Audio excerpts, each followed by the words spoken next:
Assalamualaikum warahmatullahi wabarakatuh. Halo semuanya, apa kabar? Berjumpa kembali dengan Ibu di sini, yaitu Ibu Nina Yusniati Yusuf, yang mana kali ini Ibu akan menjelaskan materi mengenai kaidah kebahasaan teks prosedur. Materi ini dipelajari di fase F pada kurikulum Merdeka untuk jenjang SMK ya di semester ganjil. Sebelumnya Ibu ingin menyapa dulu bagaimana kabar kalian semua. Semoga kita semua senantiasa berada dalam lindungan Allah Subhanahu wa taala. Amin. Ya, mungkin kalian masih ingat ya dengan materi minggu yang lalu Ibu sudah menjelaskan mengenai apa itu teks prosedur.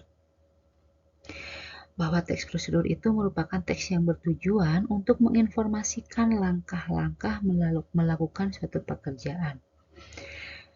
Nah, yang mana teks prosedur ini dirancang agar mempermudah seseorang dalam melakukan suatu pekerjaan itu sendiri.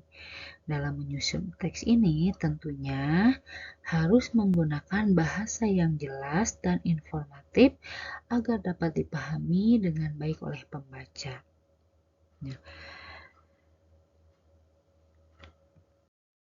Nah, mari kita perhatikan dulu seperti apa alur tujuan pembelajaran yang akan Ibu jelaskan ya. Nah, di sini ada capaian pembelajaran. Capaian pembelajarannya yaitu peserta didik mampu mengevaluasi gagasan dan pandangan berdasarkan kaidah logika berpikir dari menyimak berbagai tipe teks, baik itu non-fiksi maupun fiksi dalam bentuk monolog, dialog, dan gelar bicara. Kemudian mengkreasi dan mengapresiasi gagasan dan pendapat untuk menanggapi teks yang disimak. Kemudian tujuan pembelajaran dari materi ini yaitu supaya atau agar peserta didik memahami kaidah kebahasaan teks prosedur. Kemudian diharapkan juga peserta didik dapat menganalisis kaidah kebahasaan teks prosedur. Nah, apakah kalian mengetahui apakah yang dimaksud dengan bahasa yang informatif itu? Dan bagaimanakah menurut kalian bahasa yang digunakan dalam teks prosedur itu mengapa harus informatif? Nah, tentunya untuk menjawab pertanyaan-pertanyaan itu, pasti semua jawaban itu sudah ada di benak kalian, ya. Nah, untuk menyempurnakan jawaban yang ada di benak kalian itu, maka Ibu akan memberikan dan menjelaskan materi mengenai kaidah kebahasaan teks prosedur. Sebelumnya kita lihat contoh teks prosedur dulu ya. Nah, ini merupakan contoh dari teks prosedur. Cara membuat mie ubi jalar ungu. Ya, sebelumnya Ibu juga sudah menjelaskan struktur dari teks prosedur.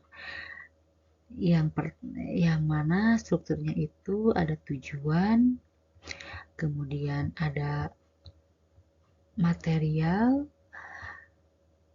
kemudian ada langkah-langkah dan penegasan ulang.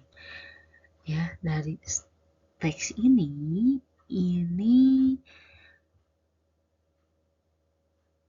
terdiri dari struktur-struktur yang baru saja Ibu sebutkan. Tujuan itu merupakan pengantar dari isi teks, kemudian material, langkah-langkah, dan penegasan ulang yang bisa berupa kesimpulan. Nah, ini teksnya ya.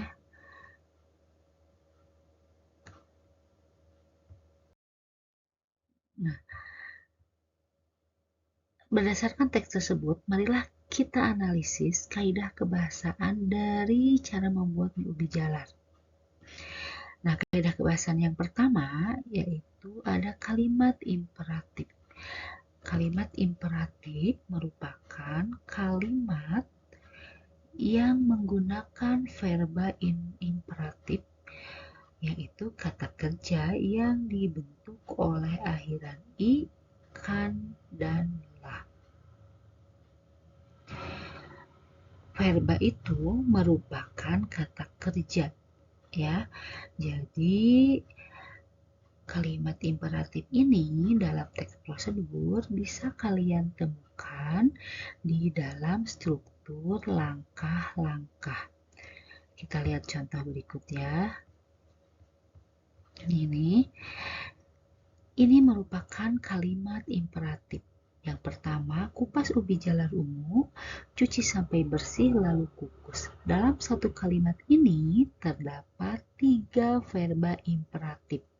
Mengapa disebut kalimat imperatif? Karena dalam kalimat ini mengandung verba imperatif. Dan di sini ada 3 verba imperatif atau kata kerja imperatif. Yang pertama adalah kupas, kemudian cuci, dan kukus. Ini merupakan verba imperatif. Kemudian, didihkan air dengan sedikit minyak goreng, lalu rebus mie hingga terapung. Ini juga merupakan kalimat imperatif karena mengandung kata kerja imperatif. Kata kerja imperatifnya yaitu didihkan dan rebus. Kaidah kebahasan yang kedua yaitu menggunakan kalimat persuasif. Kalimat persuasif merupakan kalimat yang berisi ajakan atau bujukan agar pembaca melakukan hal yang disampaikan penulis. Nah, kalimat ini disusun sedemikian rupa sehingga pembaca mempunyai persepsi yang sama dengan penulis. Dalam teks tadi, cara membuat mie ubi jalar ungu, kita menemukan salah satu contoh kalimat persuasif. Ya, kalimat persuasif ini dalam arti yang lain itu supaya kita bisa mempengaruhi orang lain atau pembaca agar mengikuti apa yang kita sampaikan. Contohnya, pastikan hasil gilingan mie Anda tidak terlalu tebal dan tidak terlalu tipis. Tipis ini artinya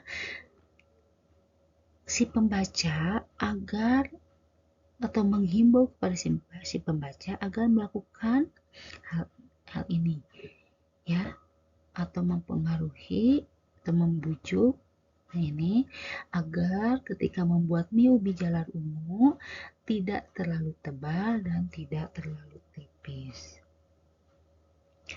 Nah, kalau ajakan biasanya kalimat persuasif itu akan ditandai dengan kata ayolah atau marilah. Nah, contoh-contoh dari atau contoh kata yang merupakan kalimat persuasif itu bisa juga menggunakan kata harus, perlu, sebaiknya, kemudian seharusnya, alangkah baiknya, dan sebagainya. Kaidah kebahasan yang ketiga yaitu menggunakan kata-kata teknis. Kata teknis merupakan kata yang memiliki arti khusus dalam bidang studi. Nah, dalam teks prosedur akan ditemukan beberapa kata teknis yang ada kaitannya dengan topik atau objek yang dibahas.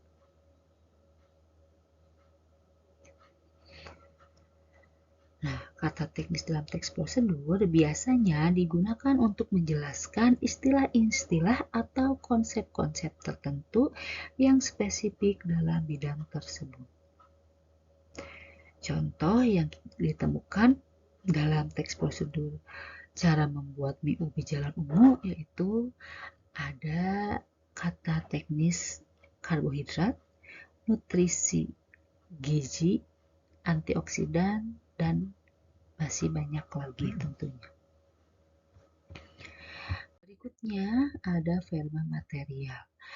Verba material merupakan kata kerja material yang mengacu pada tindakan fisik. Nah, perbuatan yang dilakukan ini sifatnya material, sehingga dapat dilihat secara kasat mata.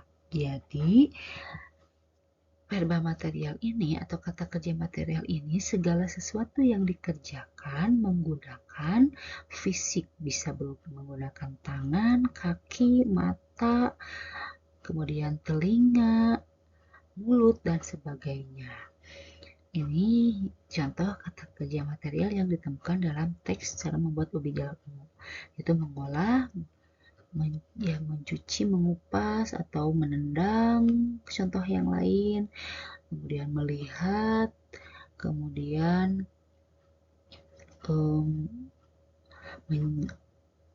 menyapu, dan sebagainya. Menulis, membaca itu termasuk verba material. Berikutnya yaitu kata bilangan atau numeralia. Kata bilangan merupakan kata yang menyatakan jumlah benda dalam urutan suatu deretan, ya. Nah, kata bilangan ini digunakan untuk mengurutkan langkah-langkah atau petunjuk kerja dalam teks prosedur, selain menggunakan konjungsi. Kata bilangan itu ada, kalau dalam teks prosedur itu biasanya menggunakan bilangan tingkatan, yaitu ke-1 atau pertama, kedua, ketiga, dan sebagainya. Kemudian ada yang juga menggunakan kata bilangan secara umum, itu menggunakan angka 1, 2, 3, dan seterusnya. Jadi, dalam langkah-langkah dalam satu teks prosedur, hindarilah penggunaan simbol selain berupa kata bilangan. Jadi, diharuskan menggunakan kata bilangan.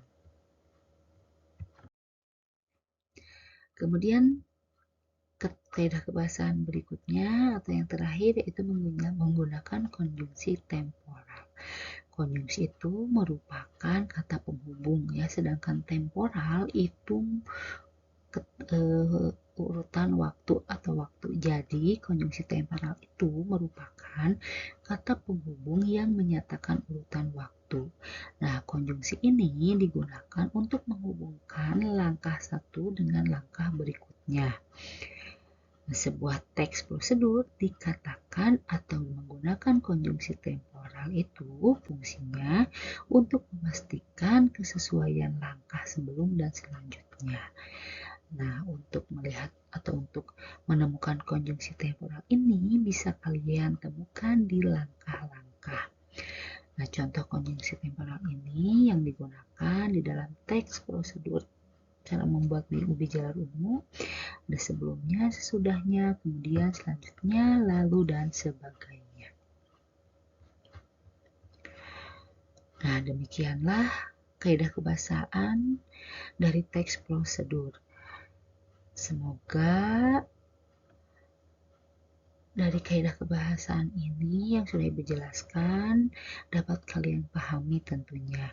Karena kaidah kebahasaan ini mungkin ini sudah pernah kalian pelajari atau sudah kalian pahami dalam teks-teks sebelumnya. Karena ketika kalian belajar berbasis teks, tentunya kalian akan mempelajari kaidah-kaidah kebahasaan ini. Jadi mungkin kaidah kebahasaan ini sudah tidak asing lagi di telinga kalian. Ya, tentunya kalian sedikit banyak sudah memahami ini dan sudah mempelajarinya.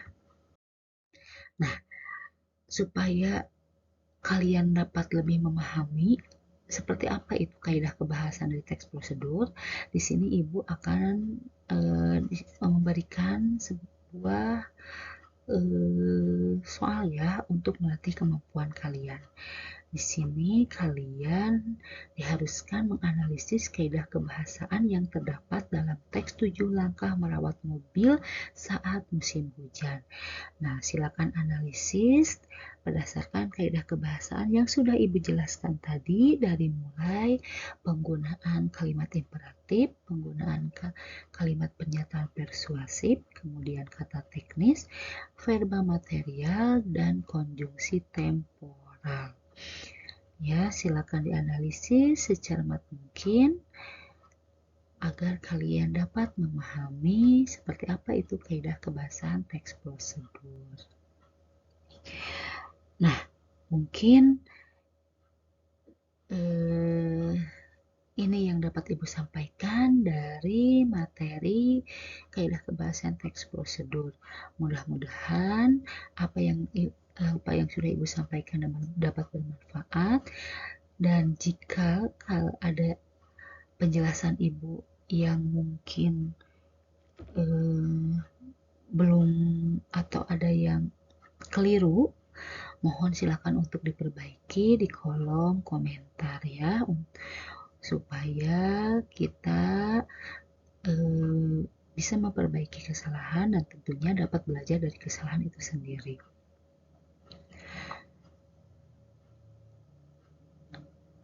Sampai bertemu kembali di materi yang akan datang. Semoga kalian dapat terus menggali ilmu apapun dari materi yang dapat Ibu sampaikan. Kalau belum puas, silakan gali sedalam-dalamnya, silakan cari sumber sebanyak-banyaknya, dan pelajari seluas-luasnya. Terima kasih atas perhatiannya. Wabillahi taufiq wal hidayah. Wassalamualaikum warahmatullahi wabarakatuh.